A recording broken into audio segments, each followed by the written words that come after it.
ওই গাছে 4টে তুলেছি, ওই দেখ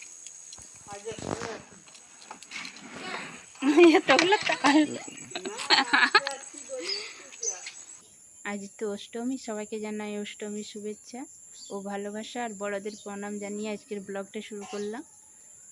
তো তোমরা পুরো ভিডিওটা দেখো, আশা করি ভালো লাগবে। আর ভালো লাগলে অবশ্যই একটা লাইক করো, কমেন্ট করো আর সাবস্ক্রাইব করতে ভুলো না। তো আমি চান টান করে রেডি হয়ে গেছি, এখনও রান্না করিনি, তো এবার রান্নার কাজে লাগবো। বাড়ির পুজো হয়ে গেছে, শাশুড়িমা পুজো করেছেন। দেখো সবাই একবার ঠাকুর দর্শন করে নাও, আমাদের বাড়ির ঠাকুর। তো আজকে ডালিয়া করব সবার জন্যই, একই রকমই খাবার হবে। এখনও উপোস দিয়ে আছি আমি আর আমার শাশুড়িমা।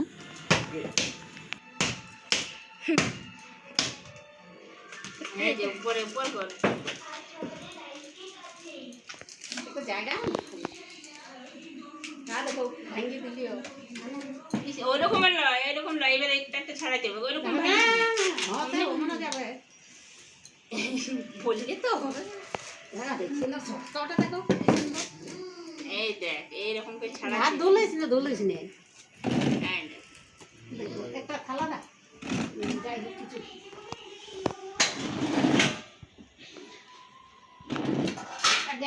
আমার ছেলে যেটা ভেঙেছিল সেটা অনেকটাই কাঁচা ছিল, সেই জন্য ওরটা শক্ত ছিল। তো এই দেখো সেটা, আর বাকিগুলো পাকা আছে।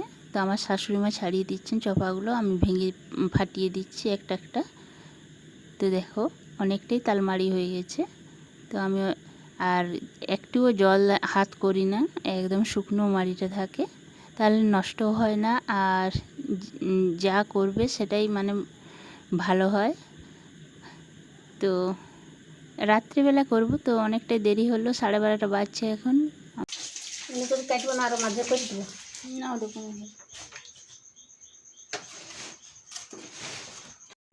তো সব কিছু রেডি করে নিয়েছি, তালের মাড়িটা রেখে দিলাম।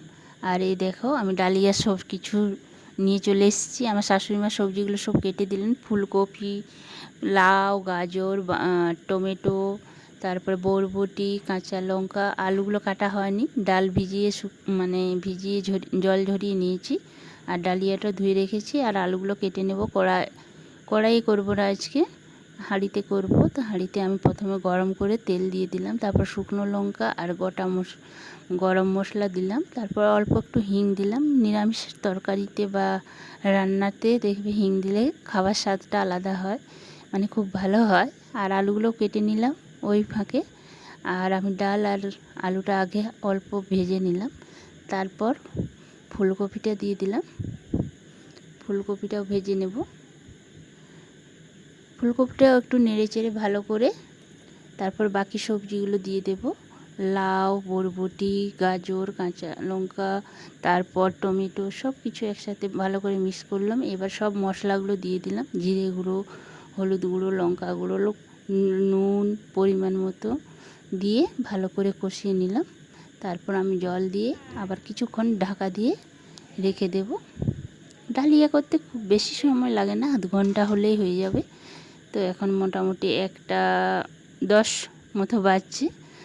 তো এই দেখো আমার ডালিয়াও হয়ে গেছে, নামিয়ে দিয়েছি। এবার গরম গরম বেগুনি করছি।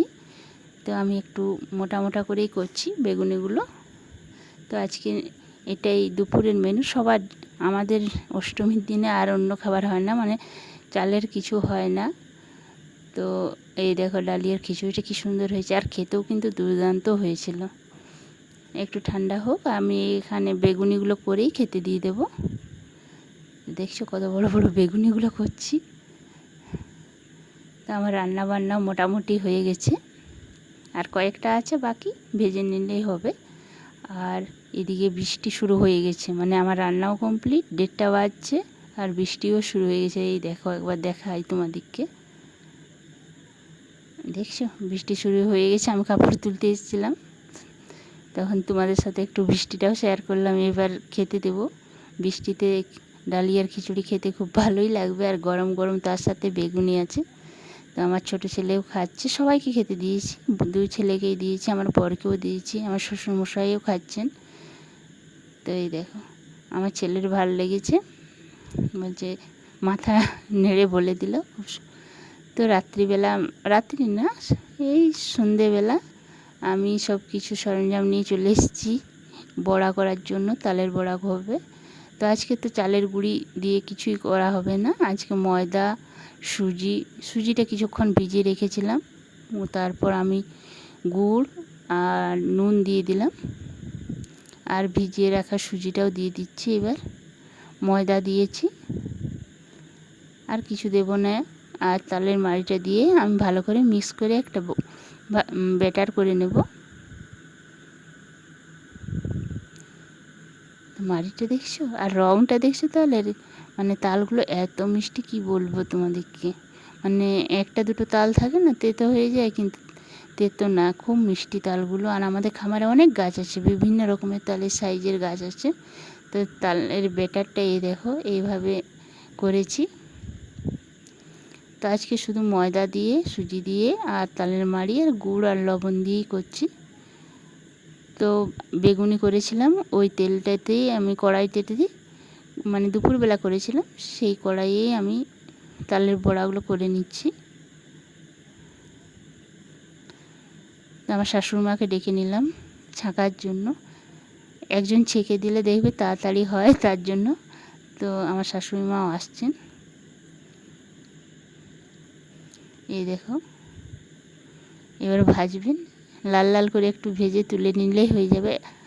আর ময়দা সুজি দিয়ে বড়াটা, মানে চালের গুঁড়ি দিলে একটু শক্ত হয়, কিন্তু সুজি ময়দা তালের বড়াগুলো খুব নরম হয়, মানে একদম তুলোর মতো নরম হয়, খেতেও ভালো হয়।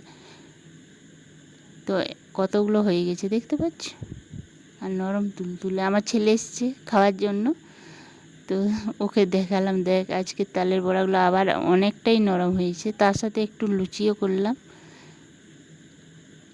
প্লেন লুচি, একটু তালের মাড়ি দিয়ে মেখেছিলাম। আর আলুর তরকারি হবে, সাদা আলুর তরকারি হবে।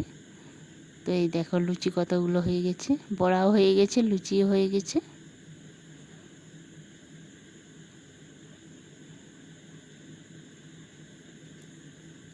তো আলুর তরকারিটাও বসে দিয়েছি।